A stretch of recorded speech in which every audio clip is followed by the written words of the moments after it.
اے اللہ پاک، ہم تیری پناہ چاہتے ہیں ہر برے دن سے، ہر بری رات سے، ہر بری گھڑی سے، ہر برے لمحے سے، آنے والے وقت کی آفتوں سے، بلاؤں سے، مصیبتوں سے، پریشانیوں سے، غموں سے، فکروں سے، دکھوں سے اور ہر قسم کی بیماریوں سے۔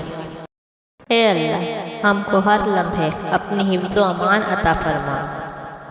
اے اللہ، یہ سر صرف تیرے آگے جھکتا ہے، اسے دنیا کے سامنے جھکنے سے بچا۔ اے اللہ پاک، جو ہاتھ تیرے آگے پھیلتے ہیں انہیں اپنے بندوں کے آگے پھیلنے سے بچا۔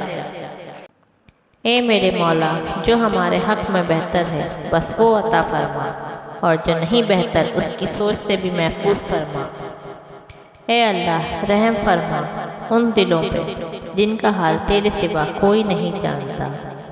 اے بخشنے والے، اے عیب پہ پردہ ڈالنے والے رب، ہم سب پر اپنا رحم و کرم نازل فرما۔ تنگ دستوں کے رزق میں وسعت عطا فرما، بیماروں کو شفائے کاملہ و عاجلہ عطا فرما۔ ہمیں ہمیشہ صبر و شکر کرنے والا اور ایمان و کنات کی دولت سے مالا مال فرما، اور اپنے پسندیدہ بندوں میں ہمیں شامل فرما۔ اے اللہ، میں نے کبھی کسی کا کچھ نہیں بگاڑا، تو میرا نصیب بگڑنے نہیں دینا۔ اے میرے مالک، بڑا ہی نازک دور ہے، اے میرے مالک، ہمارے ایمان اور عزت کی حفاظت فرما۔ اے اللہ، حضرت آدم علیہ السلام سے لے کر آج تک جتنے مسلمان فوت ہو چکے ہیں سب کو جنت الفردوس میں اعلیٰ مقام عطا فرما۔ آمین ثم آمین۔